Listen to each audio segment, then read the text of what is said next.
it was just kind of like, this is what I'm going to do for a little bit, not so much like, oh, this is what I'm going to do as a career. And then, have all of these different uh, ways that I can go about it. Now with SEO, it's different because, well, I work in the ecom department at Crate and Barrel. So we deal with a lot of different departments like branding, we deal with analytics and marketing and things like that.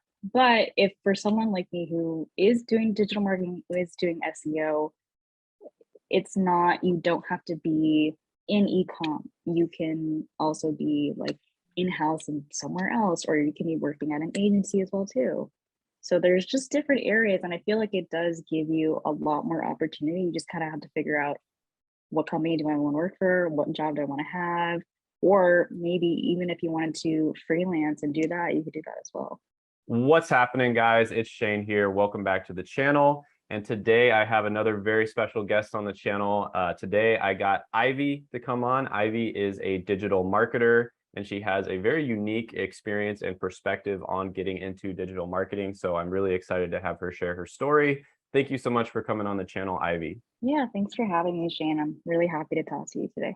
Awesome. So let's go ahead and start at the beginning. We'll go way back in the day. You can kind of like maybe tell us about your background a little bit, and then also tell us about the first time that you discovered digital marketing. So before you even knew about the course or anything like that, just the first time you thought in your head, hey, maybe I should become a digital marketer. Yeah, so I went to school at UCSB actually, and then I went as a biochem major. I wasn't super happy about that because I just felt like it wasn't super creative. I didn't really see myself as like a scientist or like someone working in the lab.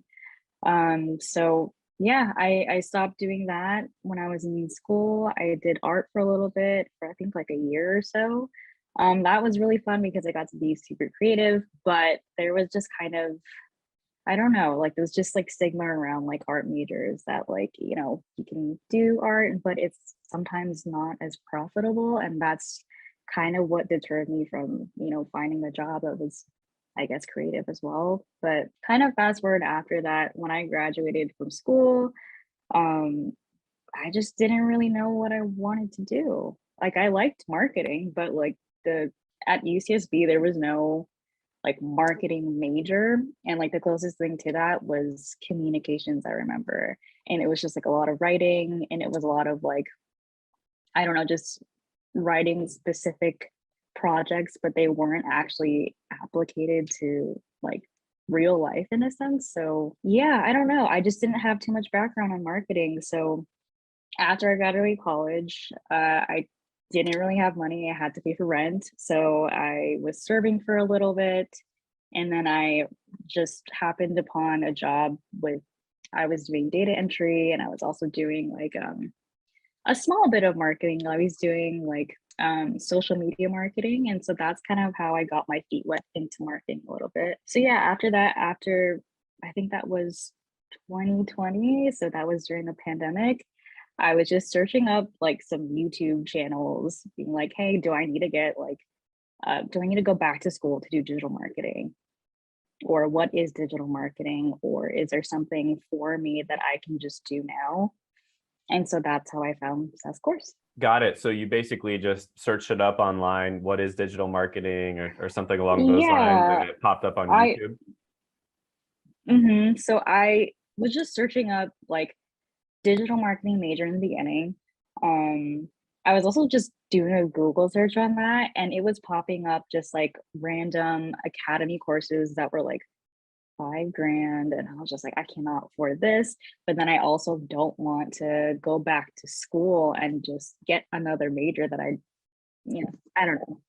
School was just like, you go in there for 2 years and then you come out with debt also. So I just did not want to add on top of what I already have.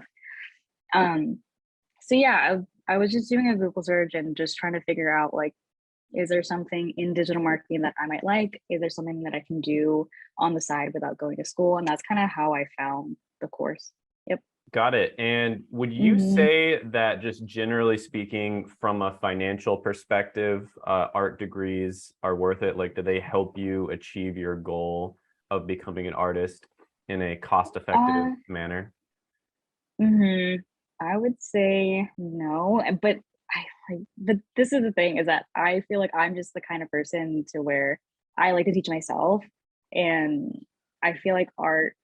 It's great to go to school, but it's also really expensive to go to school.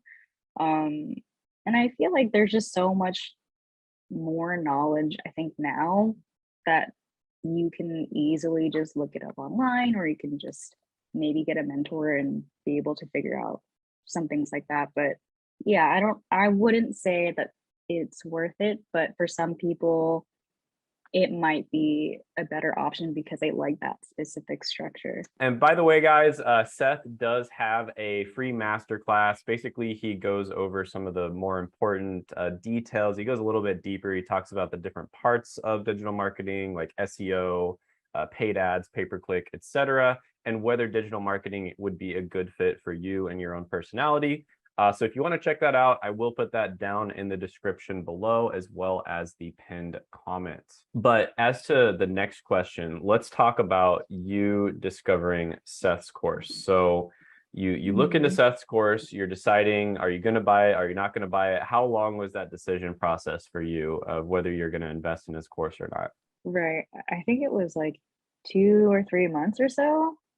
The first month I was honestly just watching testimonials like every day. And he would probably bring one out like every week or so, or I followed his Facebook group and I would read the testimonials there.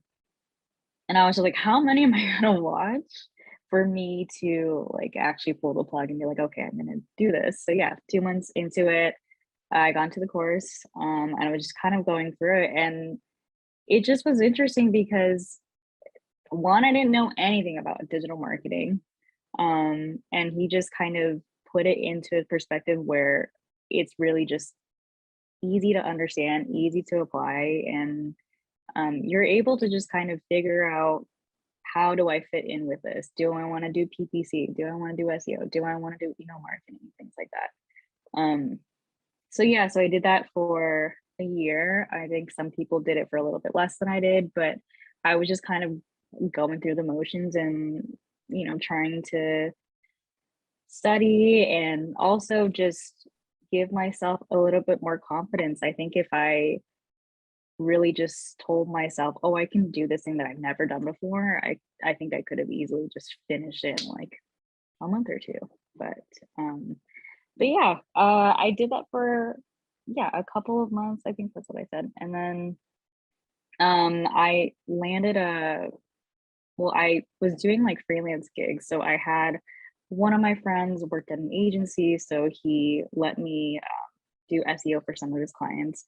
And then I also just like through my network was able to kind of work on people's websites. And then I had my own website as well too. So that's how I started gaining experience. Got it. And just generally speaking, Seth's course, what was it like? So for instance, kind of like the education side, and then also the fact that he has a really active Facebook group. How was that? How helpful was that for you learning digital marketing? Yeah, everybody was supportive. Seth was, if I had a question, he would answer it like even within a day. And I'm usually the one that's not that good at responding. So he told me like, you need to do this, this, and this. And he basically was just throughout the course. And, sometimes when I would talk to him, he would just kind of give me like some positive feedback and like, okay, yeah, like even though I don't know, maybe you're not even fully done with it, like you still can apply and you can still try. You don't have to be 100% perfect. And that, and also just kind of the support from other people as well. So I would talk to some of the people in the group and we would have chats every Saturday morning. So just to kind of have accountability for how we're doing, what we need help on, and we would just celebrate small wins like, oh yeah, like I got a new client or I got a job. And so that's just, you know, when you hear someone else doing the same thing and then getting what they wanted, it's just more motivation for you to try a little bit harder. Got it. So let's go ahead and talk about what everybody wants to hear, which is let's talk about Okay. the money, right? Sure. If you're comfortable, you can share how much you made at your first job.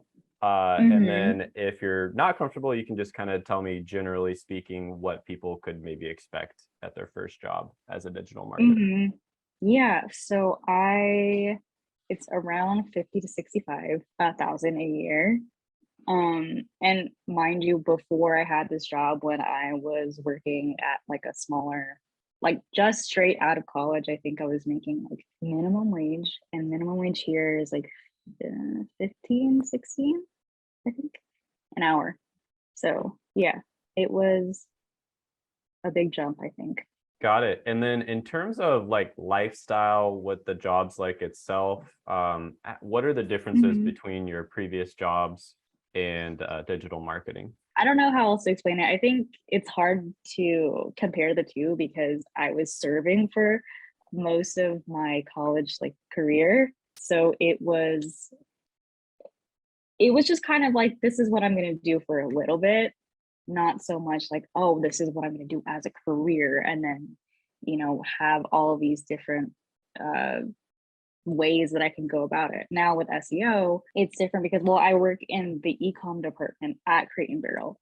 So we deal with a lot of different departments like branding, we deal with analytics and marketing and things like that. But if for someone like me who is doing digital marketing, who is doing SEO, it's not, you don't have to be in ecom. You can also be like in-house and somewhere else, or you can be working at an agency as well too. So there's just different areas, and I feel like it does give you a lot more opportunity. You just kind of have to figure out what company do I want to work for, what job do I want to have, or maybe even if you wanted to freelance and do that, you could do that as well. Got it. And one other question I want to ask you is just kind of generally speaking, if somebody is sort of on the fence about going into digital marketing, like they're watching this, they're thinking about doing it, they're thinking about maybe Hmm. investing in Seth's course, for instance, what would you say to somebody in that position? Hmm. I would say definitely do your research as far as like there's just so many different things that are involved in digital marketing. It's not like, oh, SEO is the only thing. And there are different ways to express your creativity and then also be analytic or logical at the same time. Um, for me, I found that SEO was not only something very valuable for everybody, but when I was freelancing, I felt like it was an opportunity to bring more opportunity to people. So I work with like small businesses and stuff. So even just getting small amounts of traffic helped them. And so that was just kind of the gateway to me trying to do that on such a larger scale, I guess. So that's kind of I just figuring out your why and then also just doing your research as far as like what do you like, what interests you, and maybe seeing that as a possibility. So that's what I would say. Got it. And if somebody does decide that they want to become a digital marketer, but they're on the fence Mhm. about buying Seth's course specifically, would you recommend Seth's course? Yeah, Salesforce was great. I mean, he just feels like my mentor, even though I stopped taking the course. He still just helps me, just gives me encouragement and positivity. Like this is like just the start of your career. I've also made friends off of the course as well, who just helped me do SEO and things like that. Um, but yeah, I would say if I were just like do a redo again, I would 100% take it again. And yeah, just knowing that I really am just putting a lot of effort into what I'm going to do as a career and that college just isn't the only option out there. Thank you so much for coming on today and sharing your story, Ivy. I really appreciate it. You have an awesome story. You're very impressive. I think the future is looking very bright for you. Maybe we'll have to bring you back on the channel here in about a year or two and see what your updates are. But thank you so much for coming on today. I really appreciate it. Yeah, thanks so much for having me. I really appreciate that as well.